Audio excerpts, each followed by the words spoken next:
6 April 2026 பாஸ்கா என் கிழமைகளின் திங்கள் நற்செய்தி வாசகம். மத்திய எழுதிய தூய நற்செய்தியிலிருந்து வாசகம்.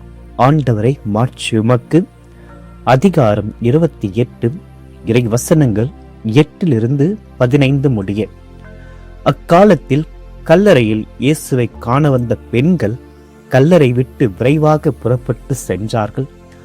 அவர்கள் அச்சமுற்றாலும் அதே வேளையில் பெரும் மகிழ்ச்சியுற்றவர்களாய் அவருடைய சீடருக்கு அறிவிக்க ஓடினார்கள்.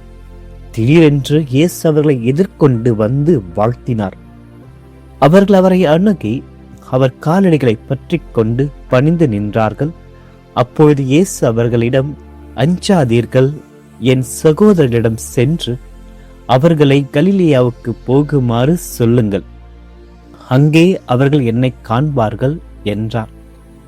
அவர்கள் போய்க் கொண்டிருந்த பொழுது காவல் வீரர்கள் சிலர் நகருக்குள் சென்று நிகழ்ந்தவை யாவற்றையும் தலைமை குருக்களுக்கு அறிவித்தனர்.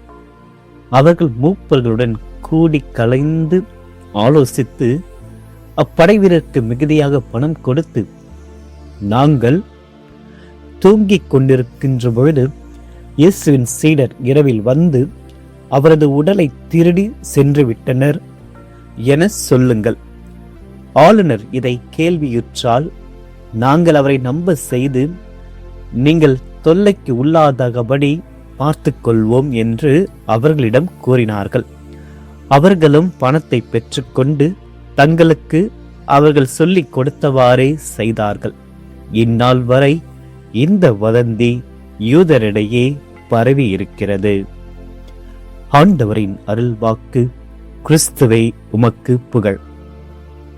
இறையேசுவில் பிரியமான அன்பு சகோதர சகோதரிகளே, பாஸ்கா காலத்தின் என் கிழமையுடைய முதல் நாளில் இறைவனம் ஒவ்வொருவரையும் நிறைவாக ஆசீர்வதிக்கிறார்.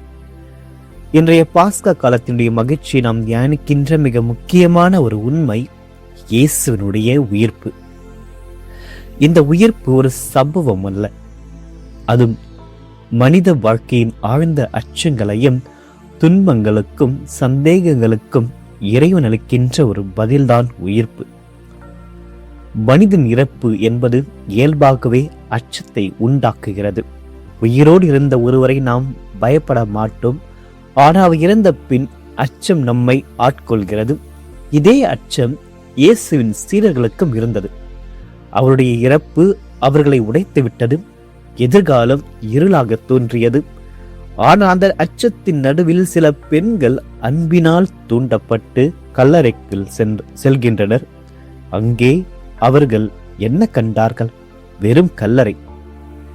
மேலும் ஒரு செய்தி, அவர் உயிர்த்தெழுந்தார். அவர்கள் முதலில் அச்சமுற்றாலும் உடனே மகிழ்ச்சி அவர்களை நிரப்பியது. பிரியமானவர்கள், இதுவே உயிர்ப்பின் முதல் மகிழ்ச்சி செய்தியாக நாம் ஏற்றுக்கொள்ள வேண்டும். அச்சத்தை மகிழ்ச்சியாக உயிர்ப்பு மாற்றுகிறது. உயிர்த்த இயேசு அவர்களை சந்திக்கின்ற பொழுது அஞ்சாதீர்கள் என்ற வார்த்தையும் குறிப்பிடுகின்றார். இது ஒரு சாதாரண வாழ்த்தல்ல, இது நமக்கு இன்று கூறப்படுகின்ற இறை வாக்கு. சாவை பற்றி அஞ்சாதீர்கள், நோயை பற்றி அஞ்சாதீர்கள், எதிர்காலத்தை பற்றி அஞ்சாதீர்கள், மனிதர்களை பற்றியும் அஞ்சாதீர்கள், ஏனெனில் உயிர்த்த ஆண்டவர் நம்மோடு இருக்கிறார். பெண்கள் அந்த செய்தியை உடனே நம்பினர். அவர்கள் விவாதிக்கவில்லை, சந்தேகப்படவில்லை. அன்னை மரியாள் போன்று அப்படியே ஆகட்டும் என்றால் போல் அவர்கள் இறை வார்த்தை ஏற்றுக்கொள்கிறார்கள். அவர்களுடைய நம்பிக்கை அந்த அச்சத்தை வெல்கின்ற ஒரு ஆயுதமாக மாறுகிறது. நம்பிக்கை உள்ள இடத்தில்தான் அச்சம் நிலைக்க முடியாது. நம்பிக்கை உள்ள இடத்தில்தான் மகிழ்ச்சி பிறக்கிறது. அதுதான் உயிர்ப்பு. இயேசுனுடைய உயிர்ப்பை மறைக்க அந்த யூதர்கள் முயல்கிறார்கள். பொய் செய்திகளை, வதந்திகளை பரப்புகிறார்கள். ஆனால் நடந்தது என்ன? உண்மை வெளிச்சமாக வருகிறது. இந்த உயிர்ப்பானது உலகையே மாற்றுகிறது. இயேசு இறந்து உயிர்த்தது உலகில் உள்ள அனைவராலும் நம்பப்படுகிறது. எவ்வளவு முயன்றாலும் உண்மையை மூடி மறைக்க முடியாது. இயேசுனுடைய வாழ்க்கை நமக்கு சொல்வது இதுதான். இறுதியில் வெல்வது உண்மைதான்.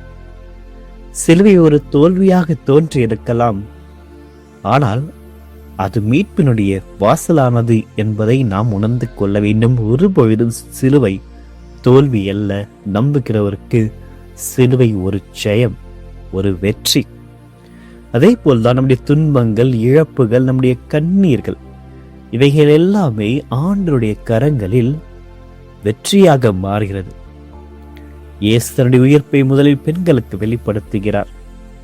அவர்கள் அன்பில் உறுதியானவர்கள், அவர்கள் இறுதி வரை இருப்பவர்கள். அன்பு சாவையை கூட வெல்கிறது என்று நாமும் அந்த பெண்களை போன்றுதான் உயிர்ப்பின் சாட்சிகளாக வாழ அழைக்கப்படுகிறோம். ஆகவே இந்த நலனுக்காக, இந்த நற்செய்தியினுடைய அரும்பெரும் செய்தியான அஞ்சாமல் ஆண்டவர் நம்மோடு இருக்கிறார் என்பதை நாம் உணர்ந்து கொள்ள வேண்டும். உண்மையுடன் வாழ வேண்டும். அதுதான் உலகை வெல்லும். சாட்சிகளாக நாம் வாழ வேண்டும். வாழ்க்கையே நற்செய்தியாக நாம் மாற்ற வேண்டும். இதற்காக இன்று முற்பற்று ஆண்டவருடைய உயிர்ப்பினுடைய வல்லமை நிரப்பப்பட்டு இறைவனுடைய பிரசரத்தை உணர்ந்து இந்த நாளை ஆண்டவரிடத்தில் ஒப்படைப்போம். இறைவன் நம் ஒவ்வொருவரையும் நிறைவாக ஆசீர்வதிப்பாராக. ஆமென். மன்றாடுவோமா. அன்பே உருவான உயிர்த்த ஆண்டவரை, எம் ஆண்டவர் இயேசு கிறிஸ்துவை இந்த புதிய நாளை எங்களுக்கு அருளியதற்காக உமக்கு நன்றி கூறுகிறோம். முதலில் உயிர்ப்பினுடைய ஒளியானது எங்களுடைய இருளை அகற்றுகிறது, எங்களுடைய அச்சங்களை நீக்குகிறது, எங்களுடைய உள்ளங்கள் அனைத்தும் மகிழ்ச்சியால் நிரப்பப்படுகிறது. இதற்காக உம்மை போற்றுகிறோம், ஆராதிக்கிறோம், வழிபடுகிறோம். ஆண்டவரே உமக்கு நன்றி செலுத்துகிறோம். நேற்று எங்களை பிடித்த கவலைகள், எங்களிடத்தில் இருக்கின்ற பலவிதமான எதிர்கால பயங்கள், மனதில் பதிந்த துன்பங்கள், இவர் அனைத்தையும் ஆண்டவரே உமது கல்லறையில் நாங்கள் விட்டுவிட புதிய நம்பிக்கையுடன் நாங்கள் எழுந்து நடக்க எங்களுக்கு அருளை தாரும். அஞ்சாது என்று கூறிய வார்த்தையானது எங்களுடைய இதயங்களில் ஒலிக்கட்டும். எந்த சூழ்நிலையில் நாங்கள் தளராமல் உண்மையோடும் துணிவோடும் வாழ எங்களுக்கு உதவியாக வாரும். ஆண்டவரே, உண்மைக்கு சான்று புகர்ந்து உண்மை போல நாங்கள் வாழ, எங்களுடைய வார்த்தைகளிலும் செயல்களிலும் நேர்மையோடு வாழ்ந்திட அருள் புரியும். பொய்களும் அநீதிகளும் எங்களை சூழ்ந்தாலும் உண்மை இறுதியில் வெல்லும் என்ற ஒரு நம்பிக்கை எங்களில் உறுதிப்படுத்தும். ஆண்டவரே, இந்த புதிய நாளில் எங்களுடைய குடும்பத்தையும், எங்களுடைய பணிகளையும், எங்களுடைய எண்ணங்களையும் ஆசீர்வதையும். நாங்கள் சந்திக்கின்ற ஒவ்வொரு இடமும் அன்பும் அமைதியும் பகிரக்கூடிய ஒரு நல்ல கருவிகளாக, உயிர்ப்பின் பிள்ளைகளாக நாங்கள் வாழ எங்களுக்கு உதவியாக வாரும். உமது உயிர்ப்பின் மக்களாக அச்சமின்றி மகிழ்ச்சியோடு நம்பிக்கையோடு இந்த நாளை நாங்கள் வாழ்ந்திட எங்களுக்கு அருளை தாரும். இதோ பாஸ்கா காலத்தை தொடங்கியிருக்கின்ற எமக்கு உம்முடைய உயிர்ப்பினுடைய மகிமையை ஒவ்வொரு நாளும் நாங்கள் உணர்ந்திட எங்களோடு பயணித்தருளும். எங்களோடு தங்கும் ஆண்டவரை, எங்களோடு தங்கி உமது உயிர்ப்பினுடைய மகிமையை நாங்கள் உணர்ந்து என்றுமை பற்றி கொண்டு உமது சாட்சிய வாழ்வை நாங்கள் வாழ்ந்து உமக்காகவே நாங்கள் வாழ்த்திட எங்களை தூய ஆவியாரால் நிரப்பி எங்களுடைய அச்சங்களை போக்கி, கலக்கங்களை போக்கி, நீ இருக்கிறே என்ற ஒரு நம்பிக்கை என்று எங்களுக்கு தந்தருளும். ஆண்டு இன்று நாங்கள் சமர்ப்பிக்கின்ற ஒவ்வொரு மன்றாட்டுகள், கொண்டாடப்படுகின்ற ஒவ்வொரு பிறந்த நாட்கள், நினைவு நாட்கள், பலவிதமான நிகழ்ச்சிகள் அனைத்திலும் ஆண்டவரை உம்முடைய ஆசீர்வாதத்தை அளித்து எங்களை பலப்படுத்தியருளும். இந்த மன்றாட்டுக்களை எல்லாம் எங்கள் ஆண்டவர் ஆகிய கிறிஸ்து வழியாக பார்த்து செபிக்கிறோம். ஆமென்.